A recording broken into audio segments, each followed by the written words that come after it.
Vocês sabiam que o Antigo Egito era o maior produtor e exportador de papiro? Vocês sabiam que papiro, na verdade, era um material retirado do junco, uma planta aquática que realmente só era produzida em grande quantidade no Egito e por isso o Egito acabava tendo monopólio sobre o papiro?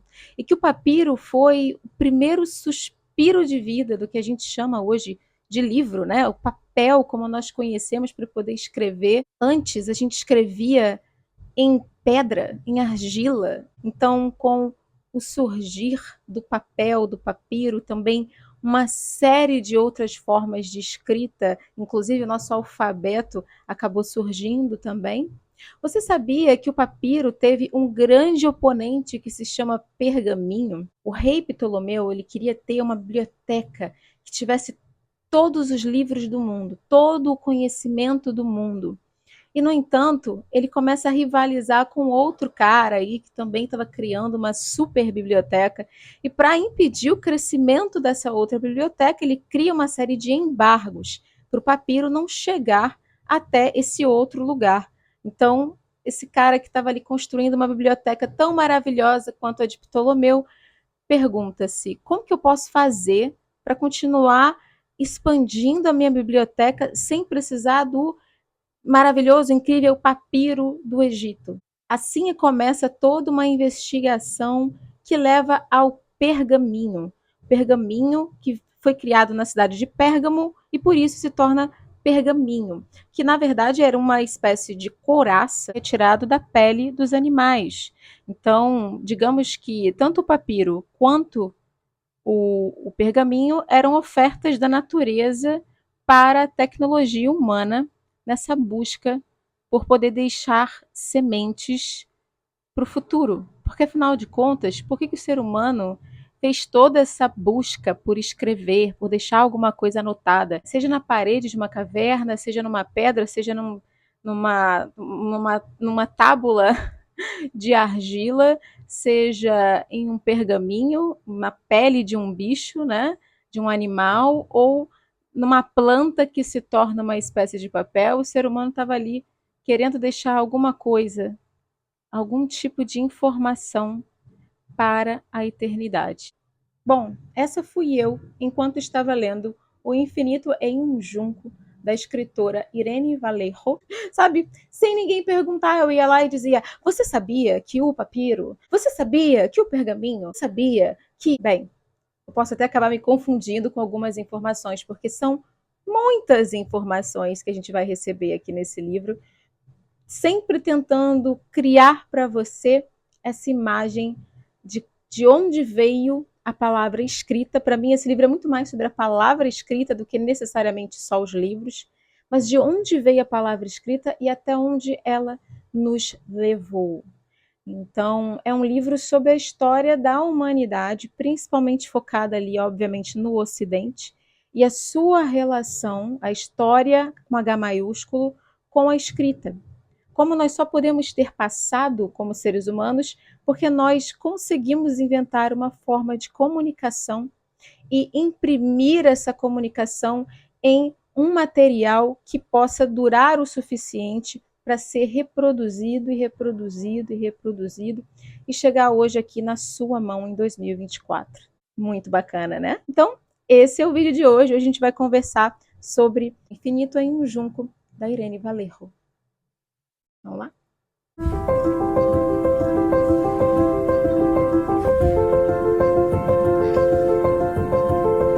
Bem, antes da gente começar a conversar sobre o livro, eu quero fazer um pequeno alerta, dar uma pequena informação.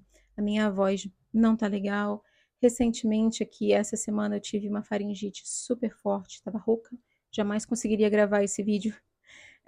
Eu tive que, inclusive, cancelar todos os meus atendimentos da semana para poder fazer o que o meu médico pediu, que era basicamente 2 a 3 dias sem falar nada. Para quem não sabe, eu sou astróloga, eu trabalho com a minha voz, eu gravo áudios o tempo inteiro para os meus clientes sobre mapas, revolução solar, enfim. Então, tudo que eu faço é com essa garganta aqui. E o meu médico, ele já me falou: você não cura bem a garganta, por isso a faringite volta. Então, essa semana eu decidi cancelar todos os meus atendimentos, tudo que eu tinha para fazer, para poder manter esse jejum de conversas. Não podia conversar com ninguém, gente. Assim. E foi muito bom, porque minha garganta, ó, tá bem legal, só que ainda tá doendo, ainda tá inchada. Então eu tento falar meio mole. Não sei se vocês entendem o que eu quero dizer. Falar sem botar muita força, muita impostação, que é uma coisa que eu naturalmente tenho, vem de família, mas que pode fazer um pouquinho mal para a garganta. Bom, isso não é da conta de vocês, né? Vocês devem estar, por que ela está explicando isso? Bom, só para que se em algum momento a minha voz ficar estranha, vocês entenderem a razão, tá bom? Bem, vamos conversar sobre O Infinito em um Junco, da Irene Valerro. Gente, tem tanta coisa que eu gostaria de falar sobre esse livro. Ele é um livro tão permeado por informações que é até difícil. Você fica com um pouco de medo de não fazer jus ao livro quando você pega uma obra dessa para você comentar. Então eu vou comentar como se eu estivesse aqui numa conversa entre amigos, né? Porque assim fica uma coisa informal, você fica aí com vontade ou não de ler, e eu faço o meu papel de resenheira, né? Resenha no sentido carioca da palavra, que é bate-papo, jogar conversa fora, né? Então, esse livro eu vi a primeira vez em algum lugar e eu não consigo me lembrar. Eu só sei que eu coloquei ele na minha lista de leituras, ele já foi publicado, acho que já tem uns 2 anos, mais ou menos, pela editora Intrínseca, e me veio essa forte vontade de ler recentemente. Eu acho que eu vi a Jamile, do Books Anatomy, falando sobre esse livro em algum vídeo dela. E eu já estava com ele na minha lista, acabei decidindo comprar. E, gente, vocês não estão entendendo. Esse livro, ele tem a proposta de falar sobre como surgiram os livros, né? Qual é a história do livro, tanto que o subtítulo é A Invenção dos Livros no Mundo Antigo. Então, na antiguidade, você acha que o livro chegou aqui como? Né? Como que o livro chegou na minha mão hoje, em 2024, nesse formatinho aqui com lombada, folha de rosto, capa, contracapa? Ela vai tentar explicar isso para a gente, voltando lá para o passado, lá para a antiguidade, lá na antiga Grécia, lá para o Egito, onde surgiram os papiros, que foi o primeiro papel de fato, porque jamais poderíamos ter um livro hoje se a gente não tivesse saído da escrita cuneiforme. Mesmo que você desenvolvesse um alfabeto, né, você não poderia, seria difícil você carregar aquelas tábulas, né, de pedra, que nem Moisés bater ali na pedrinha, né, para você criar aquela diretriz, aquela informação. O livro é a história da identidade humana. É isso que ela vai explicar para a gente aqui. A possibilidade de que o livro fosse algo portável, né? Você pode levar com você, algo que pode ser enviado, né, a longas distâncias, que pode ser copiado, né? Eu posso fazer várias cópias. Já pensou um livro só? Se ele queima, que é tão fácil de acontecer, se ele queima, acabou toda aquela informação. Ela vai contar para a gente ao longo do livro quantas vezes isso aconteceu. Bibliotecas que foram queimadas, né? Cidades que foram invadidas e que os seus museus ou as suas áreas de sagradas em que haviam livros foram queimadas. Então você perde toda aquela informação graças às pessoas que guardavam, às vezes, histórias, falas daquele filósofo, daquele pensador, ia lá e escrevia bonitinho depois, quando foi possível, passar isso para frente. A gente tem hoje toda uma informação, uma gama de informações, de sabedoria que foi deixada graças a essas pessoas. A história de Confúcio, né? Ela vai falar que vários manuscritos confucionistas foram queimados, mas que os seguidores escreveram, e a gente pode hoje entender o pensamento de Confúcio a partir desses escritos. Não sou nenhuma especialista, posso errar em algum momento, até porque é muita informação, gente. É uma sobrecarga de informação. Então, assim, nada aqui posso errar em alguma informação que eu estou dando.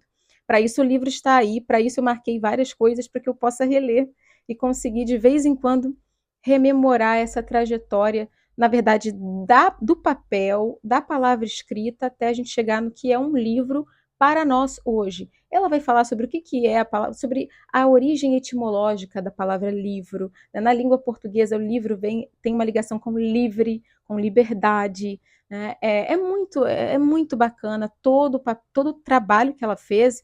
A Irene Valerro, ela é uma acadêmica, ela é filóloga. Então, assim, a filologia tem justamente esse papel de estudar a língua.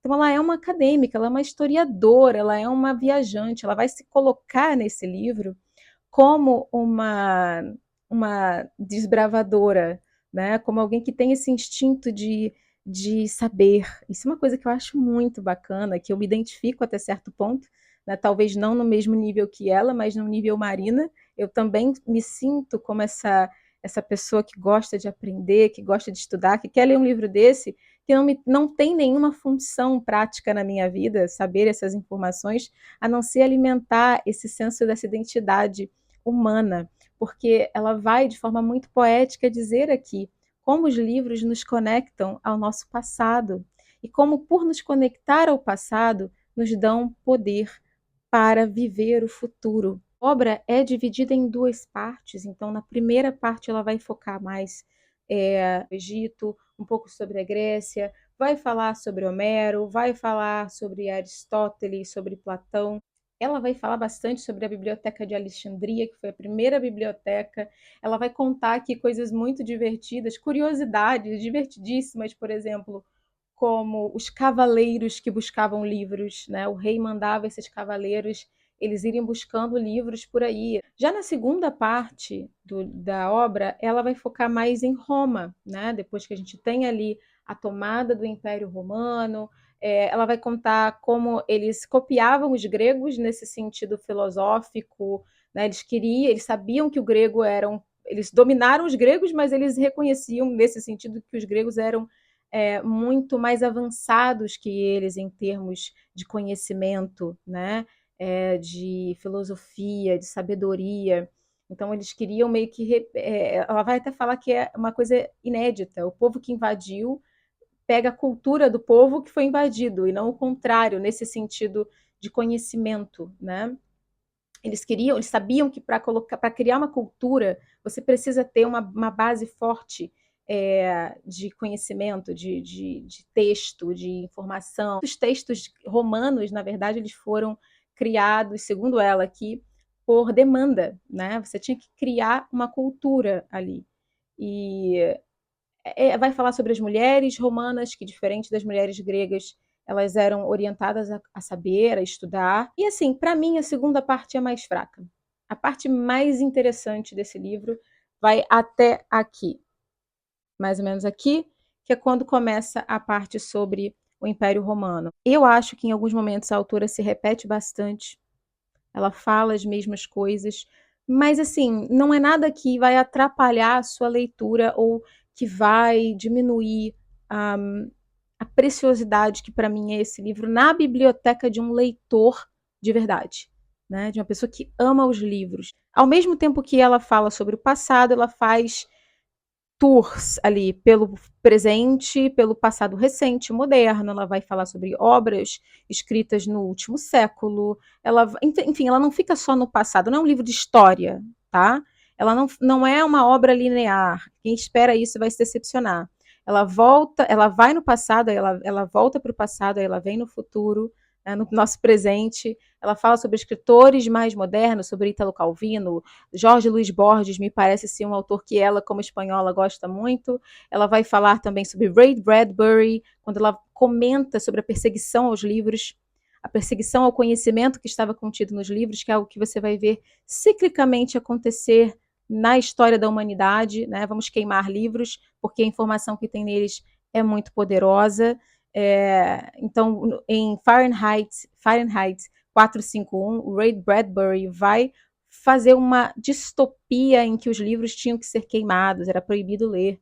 Então as pessoas tinham que guardar os livros na cabeça para poder passar essas histórias para frente, o que o ser humano fez durante muito tempo antes que a palavra escrita existisse. Né? As histórias eram narradas oralmente. Então eu precisava contar para minha filha contar para a filha dela, para isso poder existir como uma cultura. Ao longo da leitura, ela também vai mostrar como foi fundamental a escrita para que a gente possa pensar. né? O ser humano, ele precisa refletir, né? Então, quando você lê, você tem a oportunidade de, ok, tá, não concordo com isso. Quando é tudo muito oral, é só falado, você não tem tempo para digerir uma informação. Então, o pensar de fato, refletir acontece, segundo ela, é, da maneira como nós conhecemos hoje, pela oportunidade que os livros e a escrita nos ofereceram, né? Quando você escreve um diário, preste bem atenção. Você consegue dialogar com você nesse diário.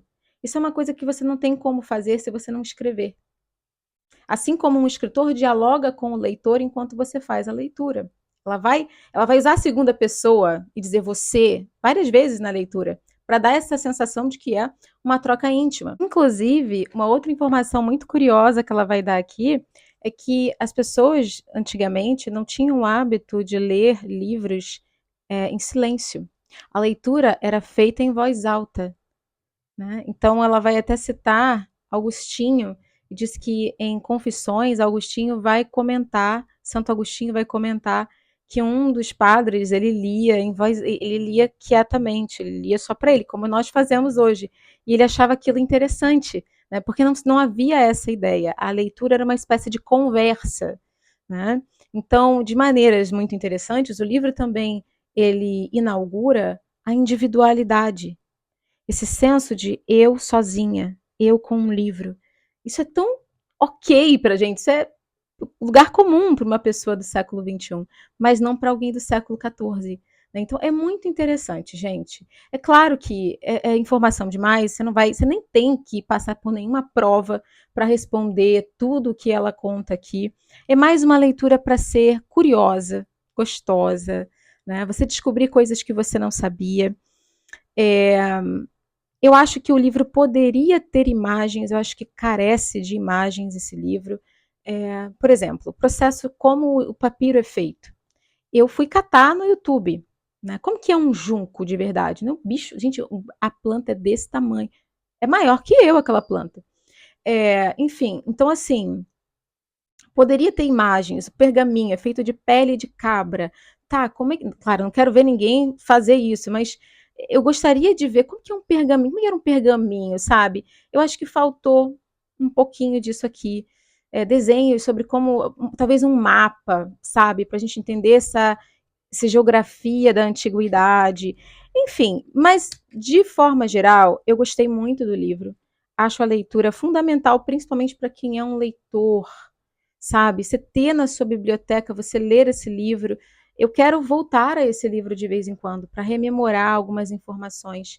É importante também destacar que a leitura da obra é bem poética. A Irene é uma escritora, ela não é uma historiadora escrevendo um livro sobre cuspindo só em fatos para você. Ela é bastante poética, ela é bastante lúdica, porque ela vai contar também a experiência pessoal dela com os livros, como os livros salvaram ela de um período na adolescência de muita solidão, o que eu me identifiquei completamente. A minha pré-adolescência foi bem difícil. E os livros foram, para mim, naquele período, amigos. Então, ela também vai destacar o livro como um companheiro ao longo da história da humanidade, principalmente da história recente, o livro como esse companheiro, ele vai se tornando cada vez mais portátil, né? Então, assim, você vai conseguindo segurar o livro, guardar na bolsa, levar com você, ele se torna uma parte sua, de certa forma. É, então, a adolescência dela, a infância dela se tornou mais rica e se tornou mais palatável por causa dos livros que ela lia. Quem nunca assistiu ou leu Matilda, do Roald Dahl, né? O filme Matilda. A Matilda era extremamente solitária e os livros mostram a ela um mundo que é aquela coisa do não tem ninguém igual a mim aqui, eu me sinto sozinha. Mas aí quando você lê, você pensa, nossa, tem gente igual a mim no mundo. Tem vários tipos de pessoas no mundo.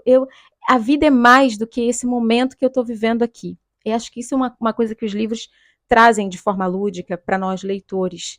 Né? Então ela também vai falar sobre como a memória ela está ligada ao livro. Isso é uma coisa que eu mencionei logo desde o início do vídeo.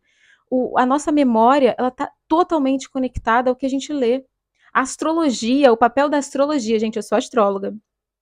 Eu adorei saber, né? É uma coisa óbvia, mas que a gente não pensa. A astrologia foi extremamente responsável por a gente ter datas.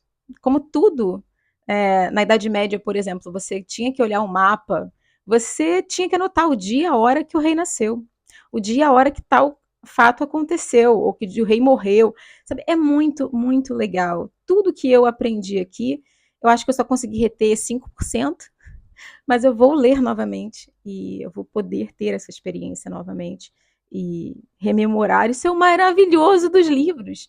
Você pode lê-los várias vezes e encontrar marinas diferentes conforme eu for lendo esse livro. O livro não está parado no tempo, nem para os outros, né, nem para o mundo, nem para você. Você mesmo, quando lê um livro de novo, você é outra pessoa. Então, aquele livro, talvez, ele te pega ali nos lugares que não tinha pego antes. Ela também vai destacar como as religiões, a política, só existe, em parte, porque a gente pode deixar.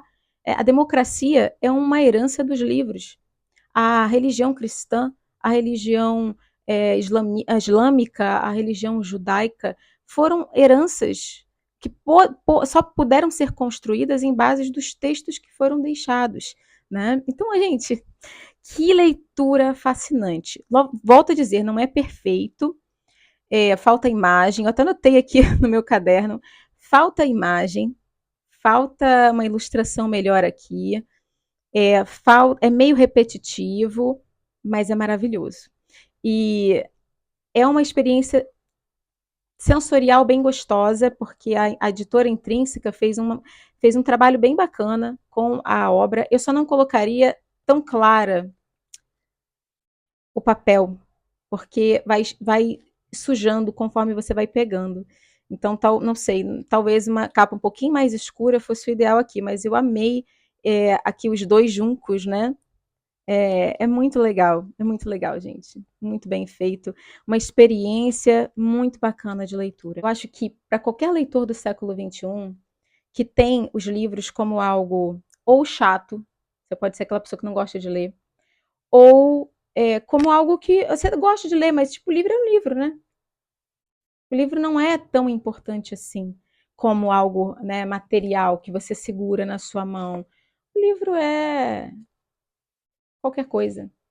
E quando você lê a história dos livros, de como tudo começou, você se pergunta, será que é um milagre? É quase um milagre a existência dos livros, a existência da palavra escrita. Né? Eu poder segurar isso aqui hoje, com tanta informação, tanta sabedoria, isso é um milagre.